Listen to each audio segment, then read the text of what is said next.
Hello and welcome to the briefing brought to you by Cyber Team 1. Today is August 17, 2026. In the next 10 minutes, we'll cut through the noise and bring you the cybersecurity intelligence that matters most to business leaders and defenders.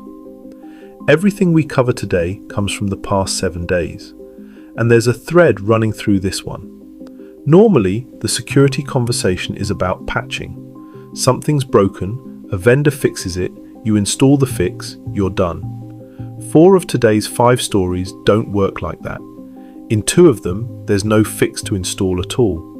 In the other 2, the fix existed, but it wasn't the thing that would have saved you. So let's talk about what actually helps when patching isn't the answer. First, something that changed meaning this week. Last Tuesday, Microsoft released its monthly security updates. It was a big batch, and one of the flaws in it was already being used by attackers. At the time, nobody knew who. Now we do. Researchers at Check Point attributed it to the Lazarus group. That's a hacking team that works for the North Korean state. And here's the part that matters. They'd been using this flaw since early July. That's about 5 weeks before Microsoft had a fix, and 5 weeks before any defender could have done anything about it directly. The targets were defense, aerospace, and aviation companies.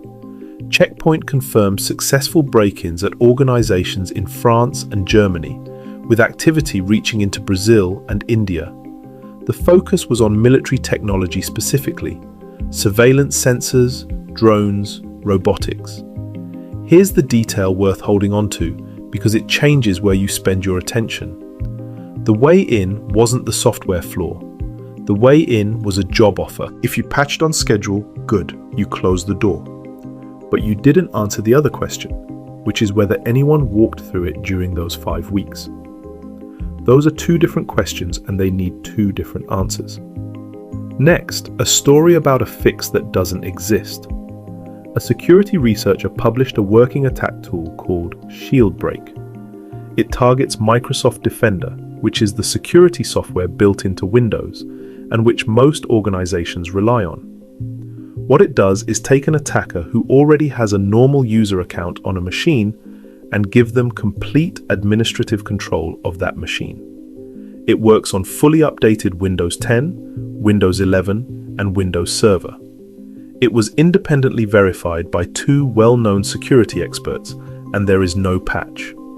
Microsoft says it's investigating. One nuance matters here. The attack only works if Defender is switched on.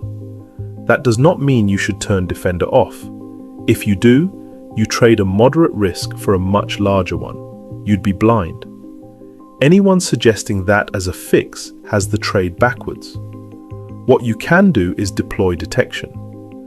One of the researchers who verified the exploit also published a detection query you can load into Microsoft Defender for Endpoint. When you can't prevent something, you watch for it instead. That's the move here, and it's available today. There's a wider point too. This is the 8th attack tool this same researcher has published against Microsoft security components since April. Several of the earlier ones still have no fix. That stems from an ongoing dispute over how Microsoft handles security research. The details aren't your problem, the effect is. There's a steady supply of these appearing, and none will ever show up in your patching reports, because there's nothing to patch. Which brings me to the control that quietly does the most work in this entire episode. Both of the stories so far depend on the same thing: an ordinary employee's computer being able to run a program the attacker supplies. If you restrict what software a standard user can run, you weaken both attacks at once. Neither of them is solved by patching. Both are made harder by that one control. It's not fast to put in place, and it's not glamorous, but if you take one thing away today, that's the one. In another development, let's move to Mac computers, and to a story with a detail in it that I think is the most significant thing in this briefing. Apple released an emergency update on August 6th for a flaw in its screen sharing feature. Screen sharing is exactly what it sounds like. It lets someone connect to a Mac remotely and control the screen. The flaw let an attacker connect without needing a valid password. This week, the Netherlands National Cybersecurity Agency confirmed it's being exploited. They found multiple Macs where that service was reachable from the open internet, and in every case, the attacker had obtained complete control and installed cryptocurrency mining software. Cryptocurrency mining is a low-value thing to do with that access. It's noisy, it's easy to spot, and it usually means someone is scanning broadly and grabbing whatever they find. But the access itself is total. Mining is what they chose to do with it. It's not a ceiling on what they could have done. The practical action is quick. Find out whether any of your Macs have screen sharing switched on and reachable from outside your network. That's a scan you can run this week, and that service should never face the open internet. There's also a version trap worth knowing about. Apple fixed several related flaws in an earlier update in late July. That earlier update does not fix this one. So if someone tells you the Macs are patched, the question is which version? Because the version that looks patched and the version that actually is aren't the same. Now here's the detail I flagged. The security firm that analyzed these flaws said it built working attack code for 2 of them in 4 hours using an AI agent. 4 hours. And that connects to our 4th story. SAP makes business software, and SAP Commerce Cloud runs online storefronts for large companies. SAP patched a flaw in it rated 10 out of 10, the maximum severity. Within about 3 days of that patch coming out, a threat intelligence company started seeing attempts to exploit it against their monitoring systems. Here's why that's interesting. There was no public attack code circulating. None. So how did attackers know how to attack it? The most likely answer is that they studied the patch itself. A patch shows you what was broken. If you're skilled, you can work backwards from the fix to the flaw and then to an attack. That took about 3 days. So put those 2 things side by side. A patch reverse engineered in 3 days. An exploit built by an AI agent in 4 hours. 2 observations in 1 week is not a trend, and I won't tell you it is. But it's worth thinking about now rather than after it's proven, because if the time between a fix is published and an attack exists keeps shrinking, racing to patch faster stops being a winnable strategy. Most organizations can't compress a change window down to hours. What works instead is making sure fewer things are reachable in the first place. If the vulnerable system isn't exposed, the race matters much less. That takes longer to build, which is exactly the argument for starting before you're certain you need it. To wrap up, one more, and it's a genuinely unusual one. Researchers demonstrated a technique they call plug and pwn. Here's the idea. When you plug a device into a Windows computer, Windows helpfully identifies it, finds the right software for it, and installs that software automatically, with the highest level of system privileges and without asking you.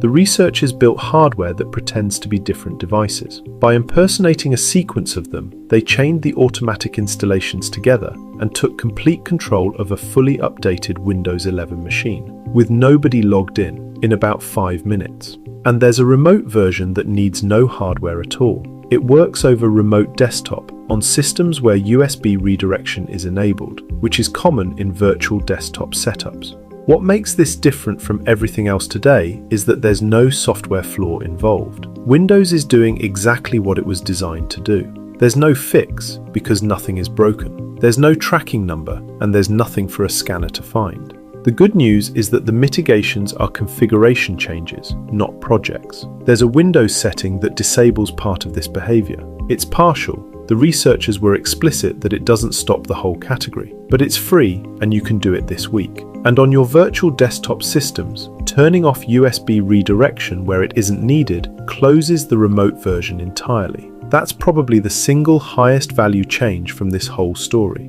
Before we wrap up, let me bring this closer to home, because several of these stories land differently depending on where you sit. Start with the defence campaign. Australia has a defence industrial base with deep ties to the European primes named in that reporting, and Australian firms sit in the same supplier tiers as the companies that were compromised. Here's the uncomfortable part. You don't need to be the target to be the root. The attackers took one compromised organization in France and used it to launch attacks on further targets. Being the stepping stone carries most of the reputational damage of being the objective and all of the awkward conversations with your customer. So if you supply into defense, aerospace, or critical infrastructure programs, expect to be asked what you did about this. It's better to have that answer ready than to assemble it under pressure. Second, the SAP story has a regulatory tail. If a commerce platform holding customer personal information is compromised, in Australia that engages the notifiable data breach scheme, and the clock on that is not generous. The security question and the privacy obligation arrive together, and the teams that handle them are often not the same teams. Worth knowing which of yours does what before you need to. Third, on the two stories with no patch. Both are addressed substantially by restricting what standard users can run and by controlling what devices are allowed to install software. If you work in an Australian government context, or you benchmark against the Essential 8, that maps directly onto application control and restricting administrative privileges. What's useful about this week is that it gives you a concrete operational reason for those controls rather than a compliance one. That tends to land better in a budget conversation. And fourth, a note for smaller organizations. Two of today's items, the exposed Mac problem and the device installation issue, don't need a large security team. They need someone to run one scan and change a couple of settings. If you're a small business, a studio, a clinic, a school, those two are genuinely within reach this week, and they close real exposure. So let me pull the threads together. Two of today's stories have no patch available. One had a fix that arrived 5 weeks too late to matter. One saw its fix turned into an attack in 3 days. That's an uncomfortable pattern, and the honest response to it isn't to patch faster. It's to change what you're relying on. Restrict what ordinary users can run. That weakens two of these attacks at once. Know what of yours is reachable from the internet, continuously, not once a year. Make sure you'd notice a compromise even if your security tooling went quiet, because there's now malware built specifically to make it go quiet. And treat a few configuration settings as this week's work, not next quarter's. None of that is new advice. What's new is that this week gave you 5 separate reasons why the alternative doesn't hold. That's it for this edition of The Briefing. Stay alert, verify the facts, ask the hard questions, and we'll see you in the next one.